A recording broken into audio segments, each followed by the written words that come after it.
Háblanos a través de tu palabra y que esta palabra infunda fe, infunda valor, infunda, Señor, lo que el Espíritu Santo solamente nos puede dar. Estamos listos para escucharla, atentos, Señor, nuestros corazones dispuestos como tierra buena. En el nombre de Jesús, amén, amén. Pueden sentarse. ¿Cuántos pueden glorificar el nombre del Señor? Amén. No ponga en vibrador su corazón. Y el que no dé un gloria a Dios, pellízquelo para la gloria de Dios. Amén. Todos bienvenidos a la casa del Señor. Vamos a la palabra del Señor.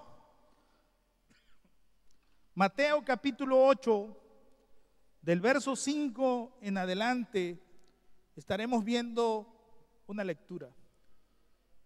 He estado hablando desde la sesión anterior sobre el propósito divino de Dios. Fíjese, el propósito divino en nuestros hogares. ¿Cuántos quieren que Dios tenga propósitos en su casa? Y vimos la historia de aquel hombre llamado Zaqueo. Dos cosas importantes hay en esa escritura.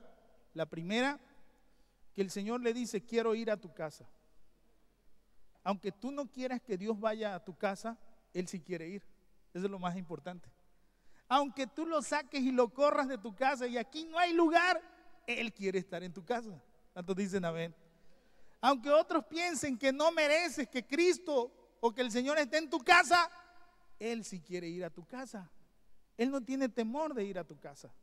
La segunda condición por qué quiere ir a tu casa es, el segundo motivo era, porque dice, la salvación ha llegado a esta casa. Cuando el Señor llega hay salvación. Todo lo grande de la revelación de Dios empieza con la salvación.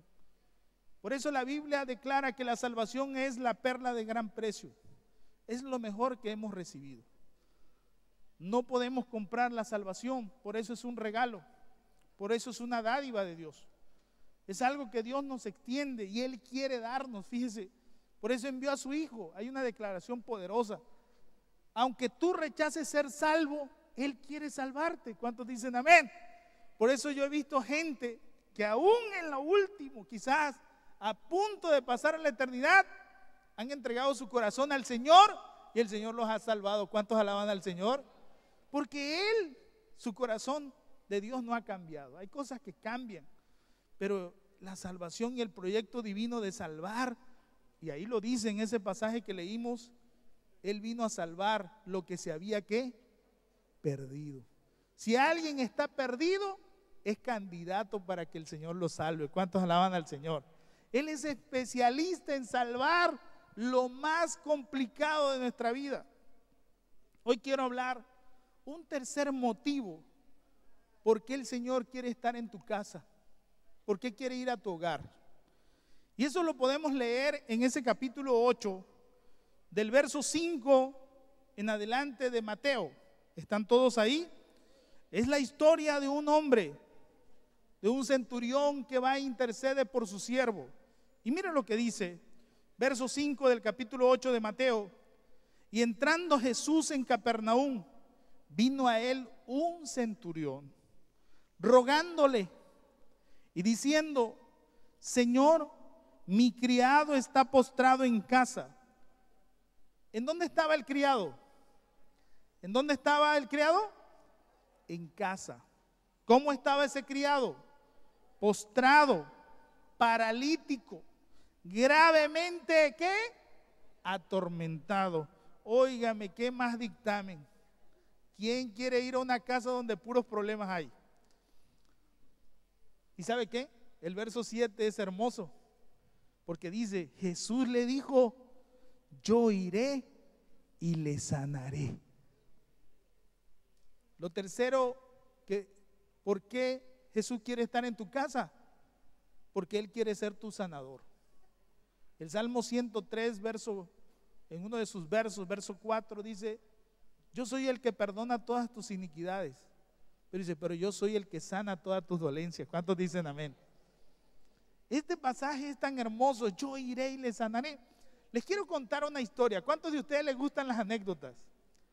Fíjense que me contó un amigo de su familia Y parece vacilada, pero es verdad, porque todo lo que yo digo es verdad. ¿Cuántos dicen amén? Fíjese que le comentaron y les dije, fíjese que allá vendo unos postes para hacer los cercos, los corrales, vaya y cómprelo. Y le pregunta, oiga, ¿y los postes están derechitos? ¿Cuántos comprarían postes chuecos?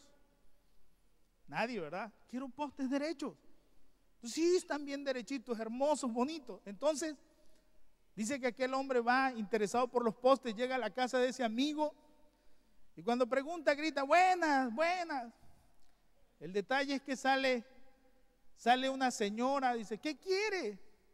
Pero la señora estaba mala de una piernita así, de una pierna, y la pobre venía así, ¿verdad?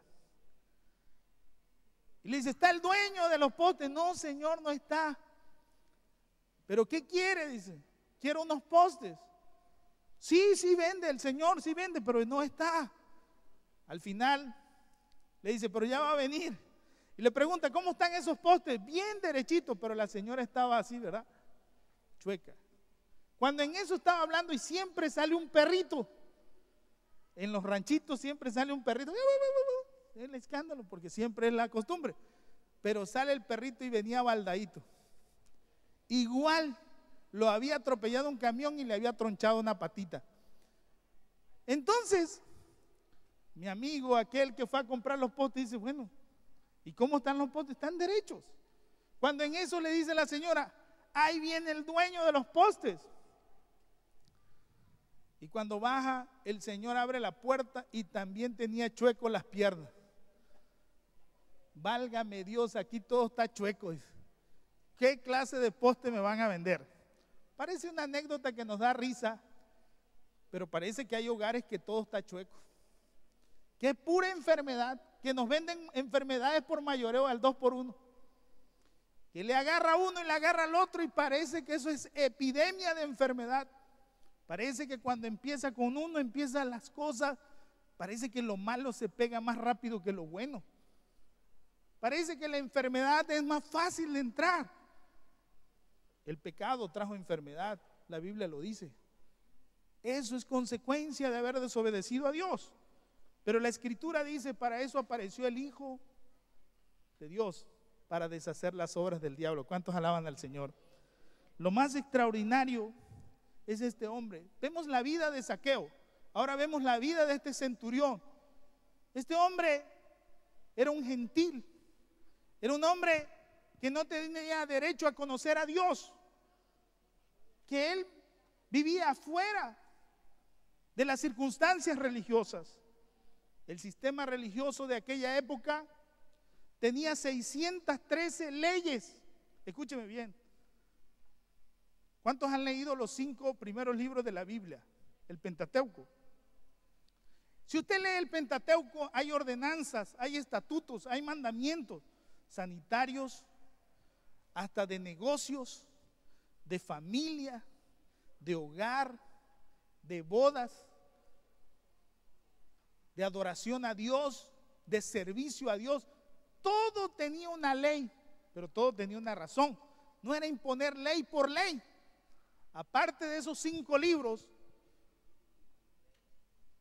cuando Israel es llevado cautivo allá por Nabucodonosor, se destruye el templo, se pierde la adoración a Dios. Entonces en el exilio, en aquellos años de exilio, 70 años de exilio, por no haber obedecido a Dios, 70 años van para allá. Estando allá, no teniendo dónde adorar, se forman en sinagogas o en lugares de reunión pequeños y empiezan a estudiar la palabra de Dios, empiezan a estudiar la ley del Señor.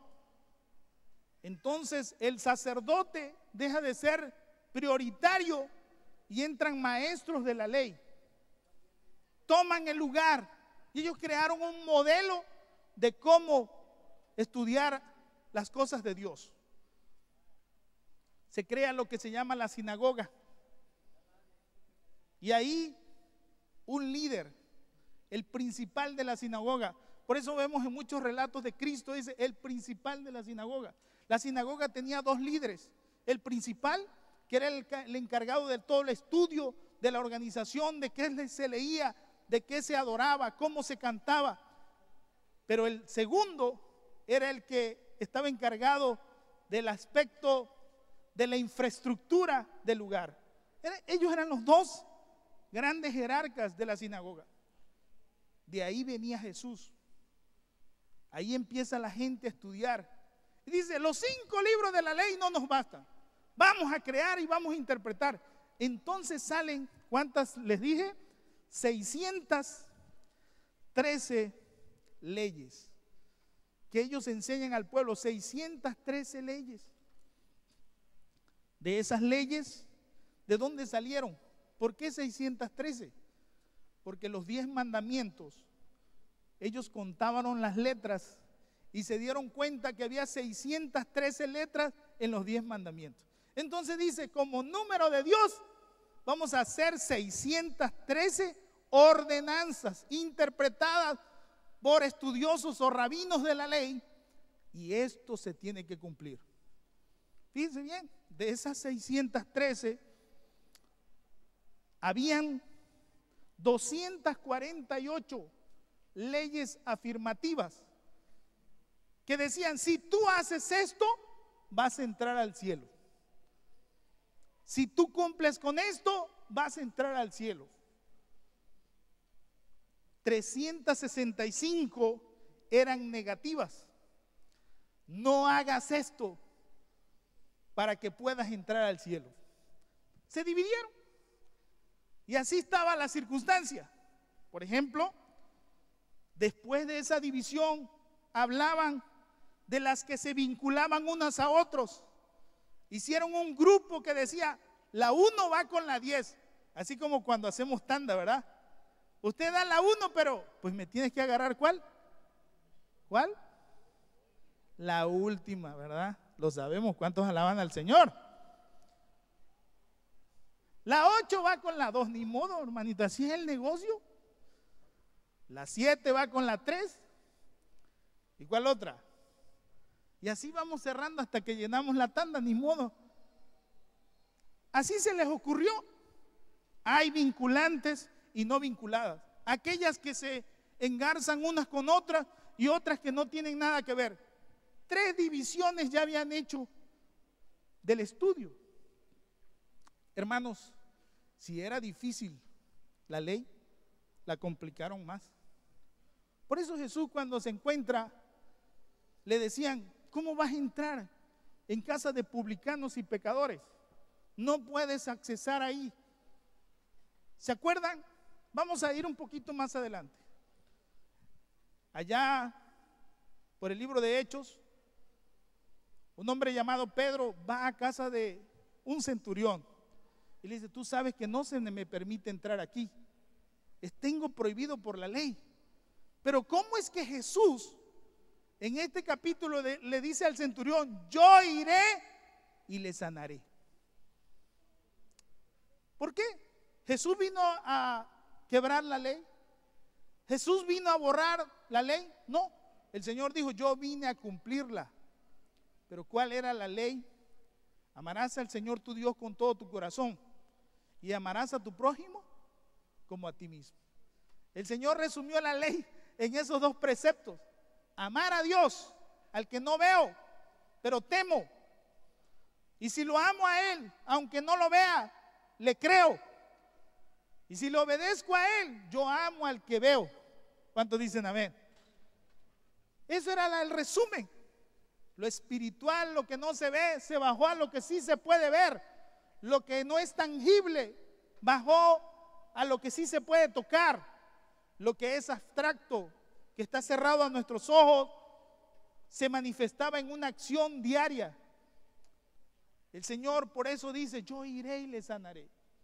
¿Cuántas restricciones podrá haber para que Dios no haga un milagro? Hasta el día de hoy no conozco ni una. Porque la Biblia declara, lo que es imposible para el hombre, todo es posible para el que cree y todo es posible para Dios. Amén. No hay nada difícil para Dios. No hay nada complicado. Dios te da vida si otro te dice que te estás muriendo. Dios transforma tu hogar. Si otro dice que no se va a transformar, ¿sabe por qué? Por eso la Biblia dice que Dios enloqueció la mente de los sabios, porque Dios rompe todas las aritméticas, rompe todas las probabilidades. Es el Dios de lo imposible. ¿Cuántos alaban al Señor? El Señor le dice, aquel centurión le dice, quiero que vayas, quiero que intercedas. El Señor le dice, claro que iré. Aquel hombre, el estado era difícil, postrado en cama. Y cuando hablaba de postrado en cama es que estaba grave, paralítico, sin moverse. Qué difícil es tratar con alguien que ya está en esa circunstancia. Pero todavía, dice, gravemente atormentado. A veces a los enfermos no los mata la enfermedad, sino el tormento de ser inútiles. ¿Cuántos dicen amén?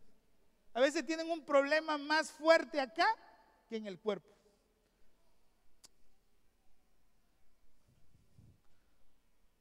Hay gente que está sana y se suicida. Hay gente que tiene todo y se suicida. ¿Por qué? Porque la enfermedad la tienen acá.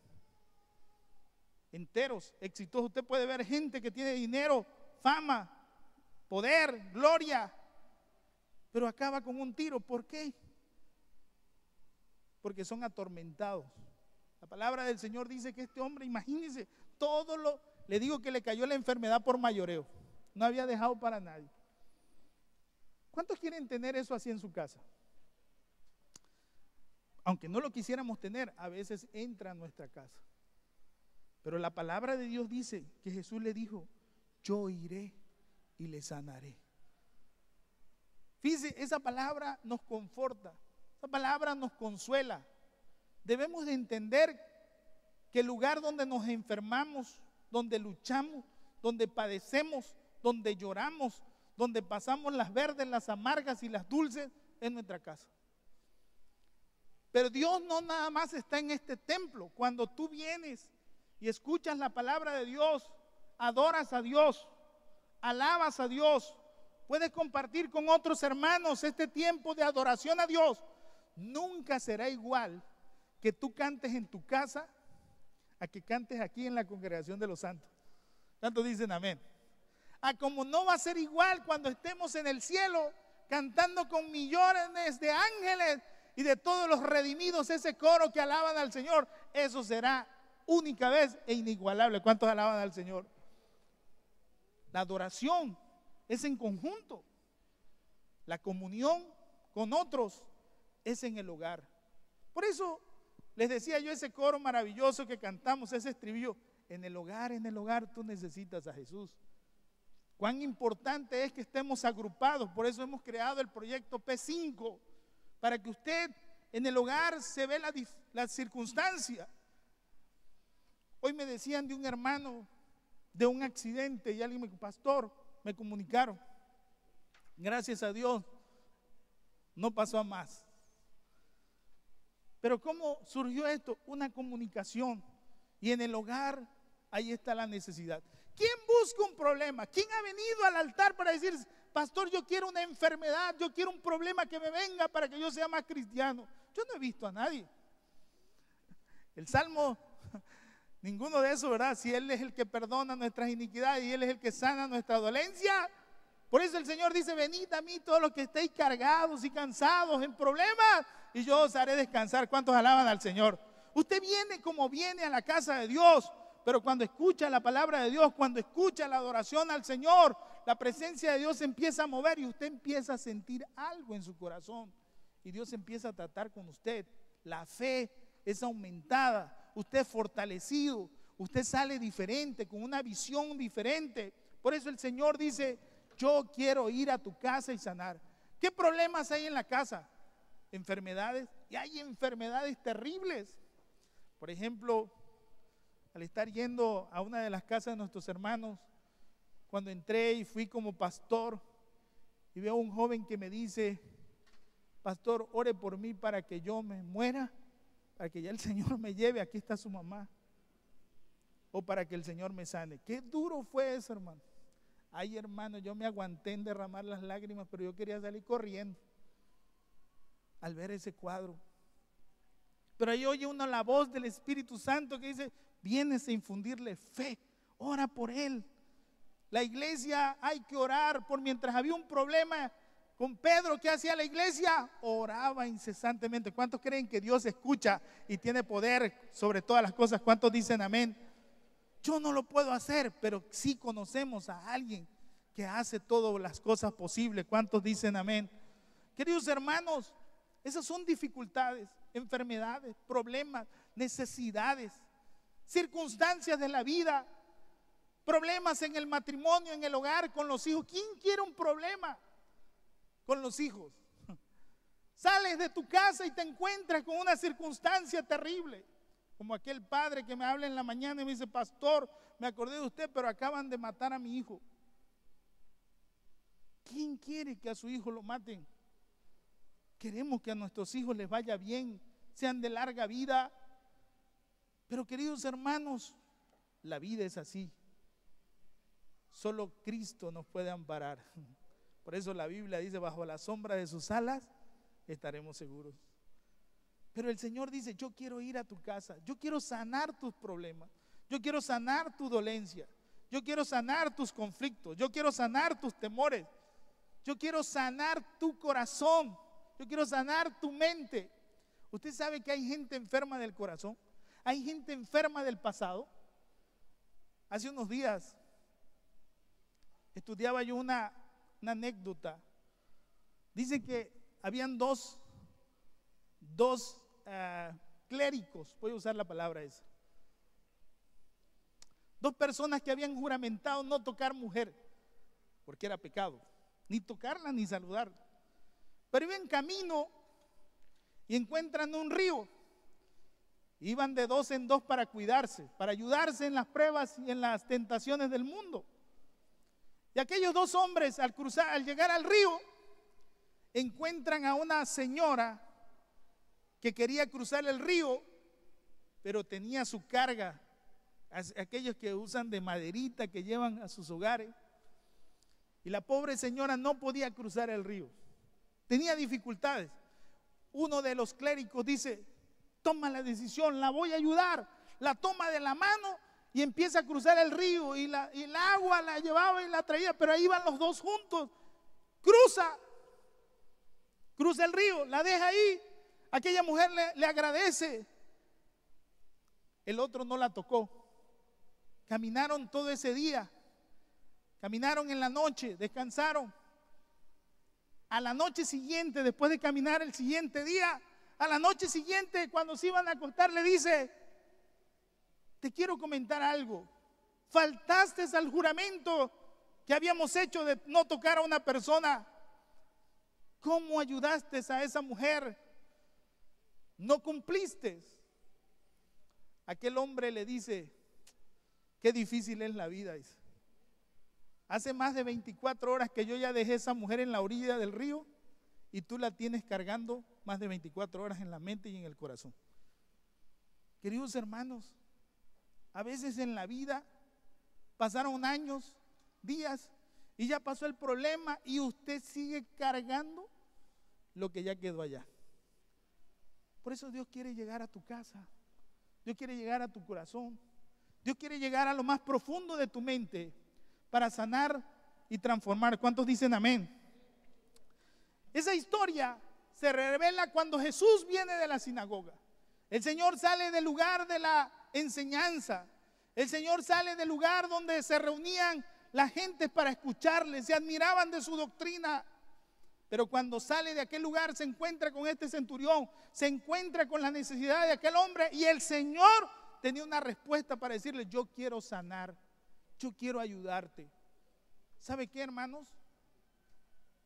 Nosotros tenemos esa bendición de parte de Dios, que Él puede con todas las cosas que nosotros no podemos. ¿Cuántas veces hemos venido a este altar y cuando no podemos nos entregamos al Señor? Que se haga la voluntad de Dios. ¿Cuántos dicen amén? ¿Amén o no amén? Y nos sorprendemos porque ya casi, quizás en un destino fatal, Dios hace algo extraordinario en nuestra vida y podemos alabar el nombre del Señor, amén. Él cambia nuestra historia. El Señor sale de lo religioso. Qué tremendo es cuando practicamos una piedad estática. Porque el estar aquí en la casa de Dios adoramos, pero nos preparamos. Aquí usted escucha la palabra de Dios para aumentar su fe y estar listo para lo que viene allá. ¿Qué quiere decir? Que el Señor toma una iniciativa. Cuando el Señor dice yo quiero ir y sanar tu casa, es que el Señor quiere una fe activa. Una fe que se demuestre. El Señor dijo, si tú le dijeras a este monte, muévete, ¿qué va a pasar? Se va a mover. Y la exigencia del Señor para que moviéramos ese monte, como dijo, solo quiero una fe como un grano de mostaza. Por cierto, que aquí traigo un grano de mostaza que tan chiquito que está ya se me perdió. Me lo pegaron en un cuadrito, me lo regaló un hermano, me dijo, ve, te voy a regalar un granito de mostaza. Si alguien lo encuentra, a mí me lo trae. Mire, aquí está. Aquí lo encontré. Cuando me regaló este cuadrito, yo lo vi y dije, ¿y esto qué es? La fe. No, no ves el granito de mostaza. ¿Y dónde está ese? Y de verdad que es un granito. Aquí está, mire. ¿Lo alcanza a ver? Aquí está. Yo así no lo había visto. Y él me lo dijo, te lo pegué ahí. Y esto es la fe. ¿Sabe lo que pide el Señor? La vida cristiana es lo más sencillo que usted puede vivir. Primero, Cristo quiere ir a tu casa. Segundo, Cristo te salva. Él quita todo lo anterior. Y lo tercero, Cristo te sana. Esa es la fe. ¿Qué de complicado hay en eso? El Señor dice, si tú creyeres tan solo como este grano. Alguien dijo, ¿por pequeño? No. ¿Sabe qué es la diferencia? Porque dicen que hay granos más pequeños que esto. ¿Por qué exigió el Señor esto, un grano de mostaza? Porque es el granito que no se puede mezclar. ¿Cómo se llama eso en agronomía?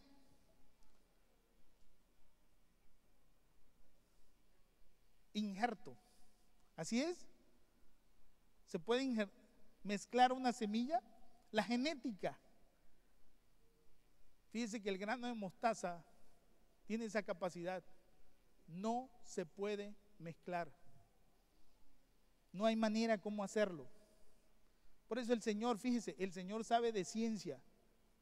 Porque dice, si fuera pequeño, y ahí dice, no, es que por pequeñito, no, hay semillas más pequeñas, pero la diferencia es que este producto no se puede mezclar. Genéticamente no lo puedes hacer. Tú sabes que la fe brinca más, hermano, para que tú tengas más fe. No, no tiene nada que ver eso. Aunque no brinques, Dios puede hacer tu milagro. Y si brincas, qué bueno, Dios te hace el milagro también. Cuando decimos, tú crees, hay gente que ha venido a la oración a pedir un milagro de sanidad y ni ora y Dios lo sana. Y hay gente que ora y dice, ¿por qué yo que tanto que oro no me sana? No sabemos, pero Dios lo hace. ¿Cuántos dicen amén? La fe no se puede mezclar. La fe es genuina. La fe proviene ¿de quién? Únicamente de Dios. Él es el origen, Él es el principio y Él es el fin. La fe viene de Él. Toca nuestro corazón, toca nuestra vida, pero regresa a Él. Y la fe mueve la mano de Dios. No son tus gritos ni tus, ay, no, dice, ay, la hermana gritona esa que grita, la voy a escuchar ya por gritona. Aquella que hace re feo ya para que es que mis tímpanos. Ustedes saben que yo a veces me altera el tímpano a alguien que grita y a veces le digo a mis hijos, no griten. Y el Señor allá, Dios, nuestro Padre Celestial, ay, esa hermana que grita tan feo, ya me alteró el tímpano, ya ni modo, le voy a conceder el milagro. ¿Ustedes creen que Dios es así? No.